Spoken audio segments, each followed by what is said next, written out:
Okay, so I have a ring light.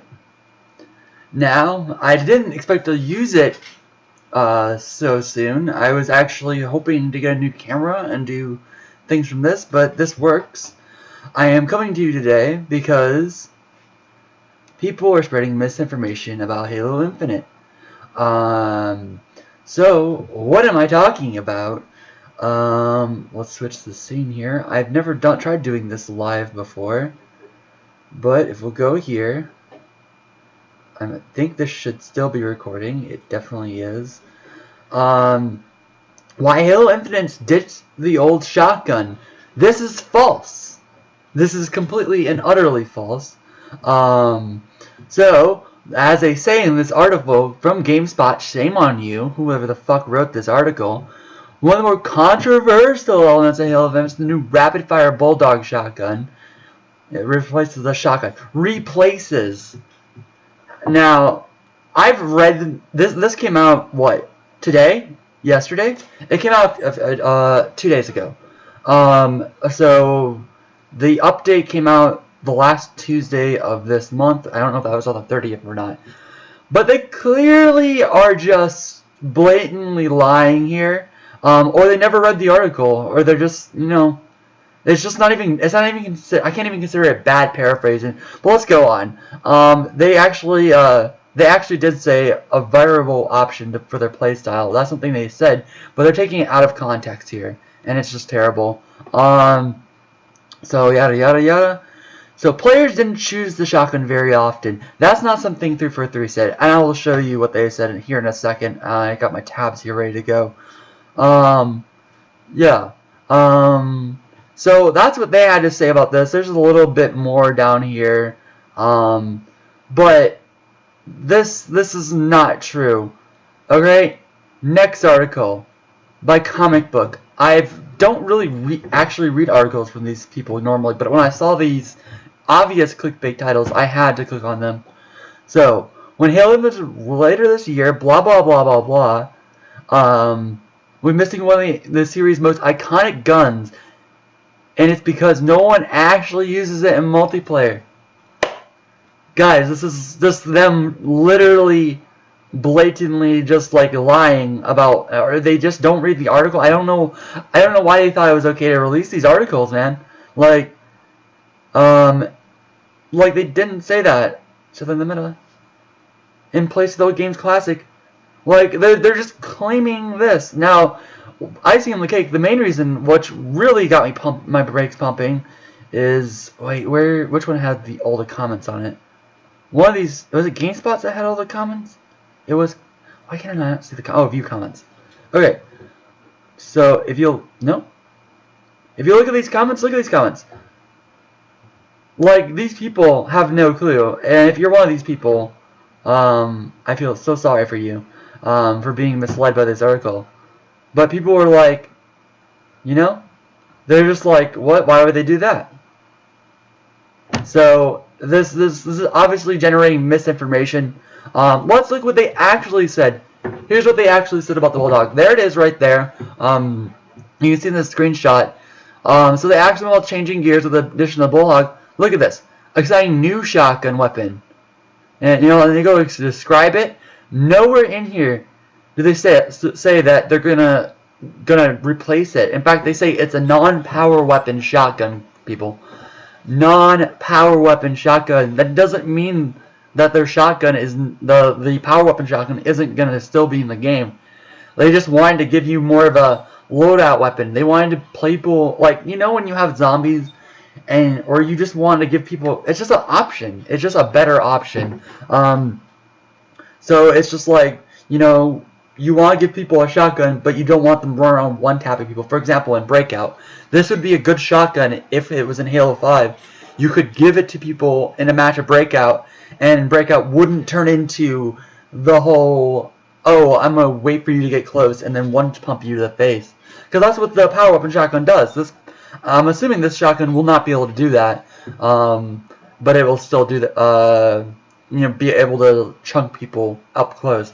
But I imagine it being something like a three shot kill up close, depending on how fast it fires. The normal shotgun didn't have like a terrible slow fire rate. It wasn't like he had to slowly cock it back every single time. But we'll have to see when it releases. I mean, but all this misinformation about this one shotgun got me really mad. So I just wanted to dispel that and move on to the rest of the video, which will be with my face and my dad's receding hairline. Thanks, Dad. I haven't done a face cam video in years, basically before my hair started falling out. But you know, that's a whatever. So let's just go over some new stuff they did. So this interview that I briefed up, I'll put everything in the description, links to these articles and stuff. You can read them in full, including 343's, which you can just go to their website. But let's go over the new stuff. So they were very hushed on what they gave out in this thing. In fact, I should have showed it there. But here's their like little mission statement. I don't know if that actually, probably not actually readable, but they have like their own like little logo there. Sandwolves SBD4, with some Latin stuff called Pack Pride. Like, they're from what I've been reading. I also read another article about, and it was basically just a mission statement from 343 themselves, like you'd see in a board meeting. It was a really boring article about MLG stuff and the pro scene, and it seems like they're really focused on the pro scene and just making the community a stronger place, which is great. So other than that, though, let's go over the new stuff. We're gonna have full bound controls on PC and console. I think that's huge. No longer will you be confined to bumper jumper. You can bumper jumper and have, you can hybrid. I know there's a lot of people like, oh, what control scheme should you use? Now it doesn't even matter because fully bound controls across the board. That's amazing. The Sandbox team said they were going to add new equipment over time, as well as vehicles. Obviously, the skins and stuff are going to come with that too,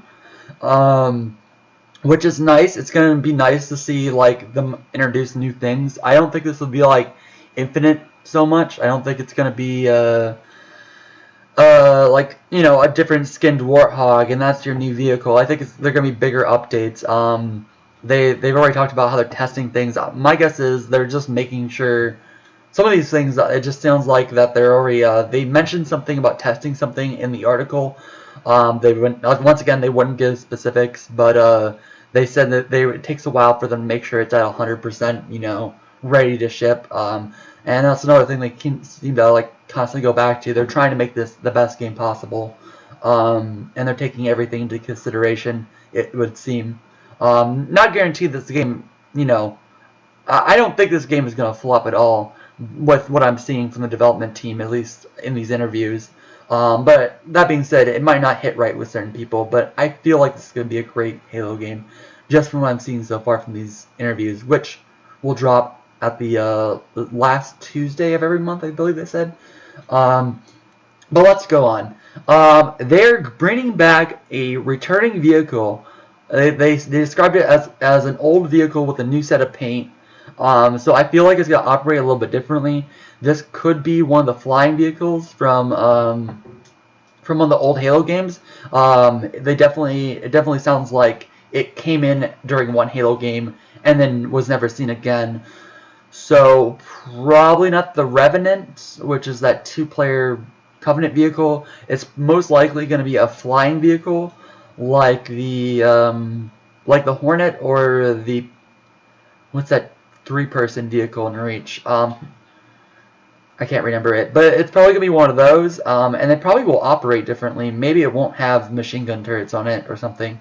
It sounds like they're gonna change it up a bit. Whatever they decide to add in, and definitely like redesign it a bit to make it more modern. And I'm really excited for that. They also announced that they're gonna have a new vehicle that sits nicely between a Warthog and a Scorpion in terms of power level. Now, when I first read this, I actually misread this and thought they were going to have a hybrid between the two. but they're referring to power level of a vehicle here. So think something like it said Warhog and Scorpion. So think Warhog is like a annoyance that just kind of drives around and kills a few people, and Scorpion just going around and destroying people. It's a completely new vehicle. It doesn't have to be UNSC or Covenant. I just felt like it could be a Covenant weapon or a Covenant vehicle for all we know. So that's cool. This is something about still testing that, I think, but maybe not. I don't know. I'm trying to like compress everything in my head in the form of bullet points here. But anyways, regardless, new vehicles, new weapons.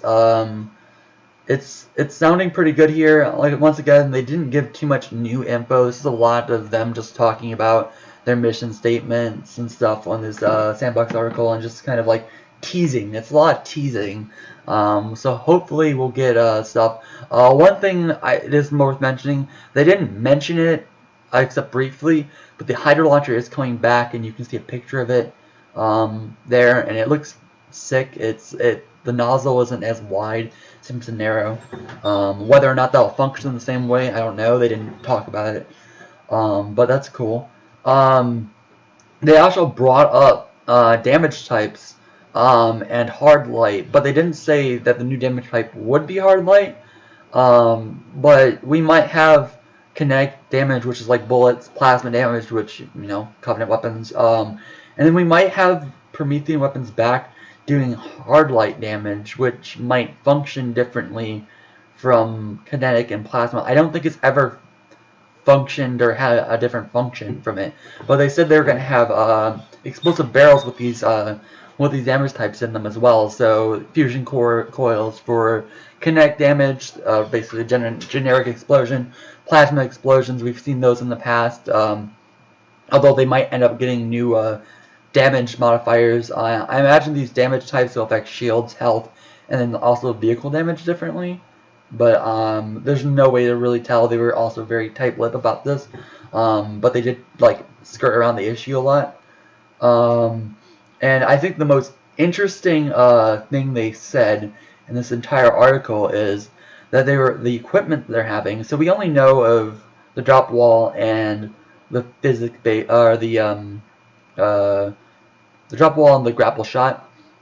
Towards the end of the article, he talked about the grapple shot being used to like maneuver around these advanced hunters, and they were just normal hunters, but they've improved the hunter AI to improve tracking and stuff. So it's gonna be. It sounds like the hunters gonna be harder to take on. I hope they nail the hunters all right. I hope they're fearsome enough, and we're not able to slingshot ourselves around the hunters and make them too easy. But that being said, the way this was it a lead designer or something? One of the guys at the end of the article, I can't remember. I don't feel like looking it up. Like I said, you can go read it. But he was basically saying like, "Oh, I have a grapple hook. I should use that." And one of the new equipments they hinted at was a physics-based equipment that, if timed properly, could turn a situation on its head, send a vehicle flying or something like that. My first thought is Titanfall 2 Gravstar. It didn't sound like a grav lift. I don't think they would have used what they were saying on it. They said, "We'll leave you laughing or yelling. Did you see that?" Like, I don't know what it is, but it seems like some sort of thrown propulsion device. First thing I thought of when I was reading this article was kind of like the disruptor ball from Halo 3's equipment, except it releases either a suck or a burst that sends things flying, which it sounds cool. I don't know what this thing is gonna do, but it sounds like we're gonna be possibly gonna be able to maybe in custom games set up unlimited equipment and maybe have this thing and just throw it around a bunch. Sounds like a really fun sandbox tool that the Sandbox team is adding in, and I can't wait to see what they're doing with all this. It sounds really great. So yeah, check out their articles. Link in the description below. And I'll just leave you with a quote that the Sandbox team told their designer article, level designers, yes. So they said if they yeah, if they make an awesome looking, I must have miswrote this down. Basically, they made something cool. I'm a paraphrase. Fuck it. If they made an awesome scenery, they'd make a vehicle to drive in it. Like, guys, I don't know what they're gonna do with the vehicles, and considering how tight-lipped, there could be more new vehicles on the way. They're gonna add vehicles as things go on. So Halo's gonna be big. Please be careful on what articles you choose to get your information on, because people are just hating on Halo right now. Peace.